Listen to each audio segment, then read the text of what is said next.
مع الله في لألآت النجوم وحبك الغيوم وضوء القمر.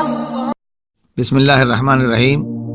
بلوچستان مشین سے محمد گل صاحب لکھتے ہیں کہ بچوں کو مسجد میں پہلی صف میں کھڑا کرنے کا کیا حکم ہے اور آگے کھڑا ہونا چاہیے یا نہیں ہونا چاہیے، اس بارے میں وضاحت فرما دیں. دیکھیے محمد گل صاحب، شریعت نے ہر کام کے لیے ایک حکم طے کیا ہے اور شریعت کے قانون میں کسی کو اپنی طرف سے رائے زنی کرنے کا حق نہیں ہے. حضور پاک صلی اللہ علیہ وسلم نے مسجد میں صف بندی کے بارے میں بھی ہماری رہنمائی کی ہے، اور وہ رہنمائی یہ ہے کہ آپ نے فرمایا کہ مسجد میں مردوں کو، بالغ مرد جو ہوتے ہیں بڑے، ان کو پہلی صفوں میں کھڑا ہونا چاہیے. اور پھر فرمایا کہ میرے قریب وہ لوگ کھڑے ہوں جو اولو الاحلام والنہا ہوں، عقل مند اور دانش مند لوگ جو ہیں وہ میرے قریب، امام کے قریب کھڑے ہوا کریں. بچوں کے لیے مردوں کے بعد کی صف ہے، اور مردوں کے صفوں میں بچوں کو درمیان میں نہیں کھڑا کیا جانا چاہیے.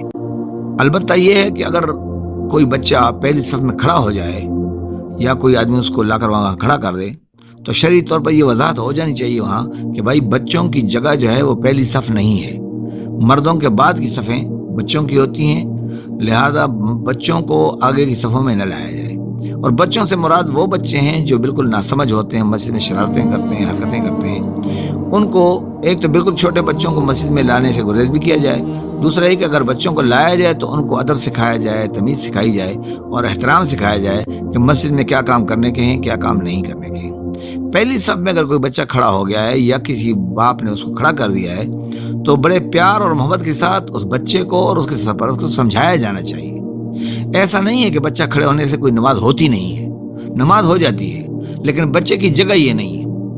لہٰذا بچوں کو پیار سے سمجھانے کی ضرورت ہے. میں نے کئی ایسے علماء کرام کو دیکھا ہے، ائمہ مساجد کو، کہ وہ مسجد میں جمعے کے دن ایک مسجد میں ایک بچہ پہلی صف میں کھڑا تھا. امام صاحب نے خطبہ دینے کے بعد اپنا مصلی چھوڑا، سیدھا بچے کے پاس گیا اور بچے کے سر پر ہاتھ پھیرتے ہوئے کہنے لگا، بیٹا تم بہت اچھے بچے ہو، تم بہت پیارے بچے ہو، تم اچھے مسلمان بچے ہو، لیکن دیکھو بیٹا شریعت میں تمہارے کھڑے ہونے کی جگہ یہ نہیں ہے، پیچھے والی صف ہے. اب یہ بات اس کے والد کو بھی اچھی لگی اور اس نے بچے کے سر پر ہاتھ پھیرتے ہوئے پیار سے اس کو پیچھے لے گئے اور بچہ پیچھے کھڑا ہو گیا. تو اگر اس طریقے سے ہمارے ائمہ مساجد روکھے لہجے میں نہیں بلکہ پیار اور محبت میں لوگوں کو سمجھانا شروع کر دیں تو لوگ سمجھ جائیں گے. اور اس کے لیے ضروری نہیں ہے کہ لازماً بچہ صف میں کھڑا ہو گیا تو اسی وقت سمجھایا جائے.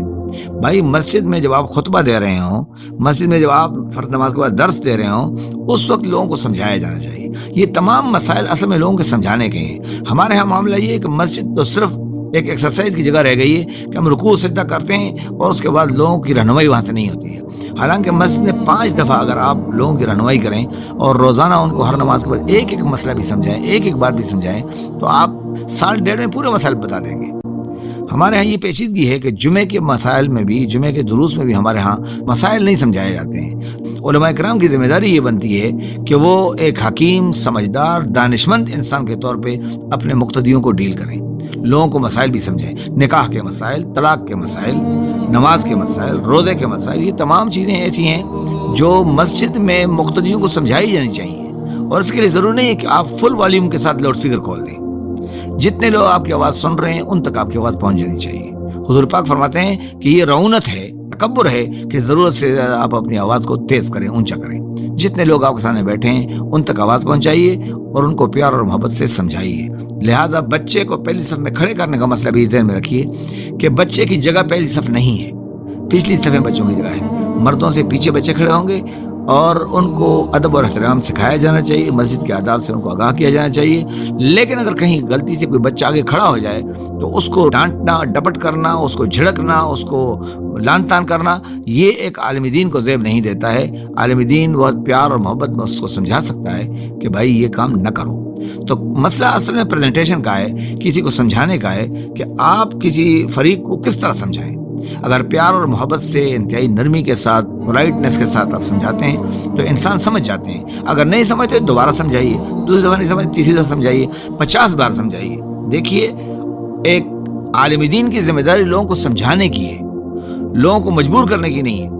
تو ہمیں چاہیے یہ کہ ہم اپنی مسجدوں میں عوام الناس اور مقتدیوں کی رہنمائی کا انتظام کریں، ان کو سمجھانے کا پر توجہ دیں، اور ہمیشہ ہر دینی مسئلے میں ان کو اس طریقے سے سمجھائیں جیسے پیار محبت سے ہم اپنے گھر میں اپنے بچوں کو، اپنے اولاد کو، اپنے عزیزوں کو سمجھاتے ہیں۔ مسجد میں آئے ہوئے بچے امام کے لیے اولاد ہی کی حیثیت رکھتے ہیں، لہذا امام کو، عالم دین کو اس کے لیے واقعی اسٹریٹجی وضع کرنی چاہیے کہ کس طریقے سے لوگوں کو سمجھایا جائے گا، کس وقت سمجھائے گا، اور ڈوز کتنا دیا جائے گا۔ ڈوز کا بھی تعین ہونا چاہیے، کیسی بات کی جائے گی، کس وقت کی جائے گی۔ ضرور نہیں ہے کہ جس وقت کوئی بات ہو گئی تو آپ اسی وقت ڈنڈا لے کے پیچھے پڑ جائیں، یعنی سمجھانے کا طریقہ ہوتا ہے۔ ایسے ہی اپنا فتویٰ داغ دینا اور ڈنڈا لے کے کسی کے پیچھے پڑ جانا یہ دین کی حکمت کے خلاف ہے، اور علماء دین کو یہ چیز زیب نہیں دیتی۔ الحمدللہ ہمارے علماء کرام بڑے سمجھدار ہیں، ہمارے ائمہ مسائل بہت سیرک ہیں اور وہ ان چیزوں کو سمجھتے ہیں، لیکن ہمیں اس بات کا خیال رکھنا چاہیے کہ ایسی حرکت نہ ہو کہیں کسی مسجد میں بھی جس سے لوگ متنفر ہو جائیں دین سے یا مسجد سے یا عبادت سے۔ اللہ تعالی ہم سب کو دین کی حکمت عطا فرمائے۔ سامعین، یہ اگلا سوال ہمارے پاس اللہ دیتا صاحب نے بھیجا، جو لاہور سے لکھتے ہیں کہ اگر کوئی مقتدی دوسری اور تیسری رکعت میں جماعت میں شامل ہو جاتا ہے تو وہ اپنی باقی ماندہ نماز جو اس سے فوت ہو چکی ہے وہ کس طرح پوری کرے؟ گزارش ہے کہ امام کے پیچھے مقتدی جب لیٹ آئے، پہلی رکعت اس کی چلی جائے یا 2 چلی جائیں یا 3 چلی جائیں، تو اس کو اپنی نمازیں اس طرح پوری کرنی چاہیے کہ جتنی رکعتیں اس کو ملی ہیں وہ تو اس کو مل گئی ہیں، جو سابقہ اس کی پہلی، دوسری اور تیسری یا ان میں سے کوئی کم رکعتیں اس کی گئی ہیں تو وہ اس کو اسی ترتیب سے ادا کرے کہ گویا اب وہ باقی ماندہ پہلی رکعت ادا کر رہا ہے، پھر دوسری کر رہا ہے، پھر تیسری کر رہا ہے۔ اور جب اس طریقے سے وہ نماز پڑھے گا تو اس میں سوائے تحیات کے قاعدے کے اس کی ترتیب مختلف رہے گی۔ وہ ہر دوسری رکعت پر تحیات پڑھے گا اور ہر چوتھی رکعت پر تحیات پڑھے گا۔ باقی اس کی جو نماز کے پڑھنے کا طریقہ ہے وہ پہلی رکعت ویسے ہی پڑھے گا جس طرح پہلی رکعت پڑھتا ہے، دوسری رکعت جس طرح پڑھتا ہے، لیکن اگر اس کی ایک رکعت چھوٹی ہے اور اب وہ جماعت کے بعد بیٹھ رہا ہے تو یہ اس کی چوتھی رکعت ہوگی، اس پر وہ تحیات کرے گا۔ اگر اس کی 3 رکعتیں چھوٹی ہیں تو وہ دوسری رکعت سمجھ کر اگلی رکعت میں بیٹھے گا، تحیات پڑھے گا تاکہ تحیات کی ترتیب قائم رہے۔ اس کے علاوہ جو باقی نماز کی ترتیب ہے وہ جیسی رکعتیں اس کی پہلی چھوٹی ہے، پہلی رکعت جس طرح ادا کرتا ہے ویسے ہی ادا کرے گا، پھر دوسری بھی اس طرح ادا کرے گا جس طرح پہلے ادا کرتا ہے، اور تیسری بھی اس طریقے سے ادا کرے گا۔ گویا کہ نماز کے مکمل کرنے کی ترتیب جو ہے وہ وہی ہوگی جو اس کی اپنی چھوٹی ہوئی رکعتیں وہ ادا کر رہا ہے، البتہ ہر دوسری رکعت اور چوتھی رکعت پہ وہ تحیات کرے گا تاکہ وہ سلام بھی اپنے بر وقت پھیر سکے۔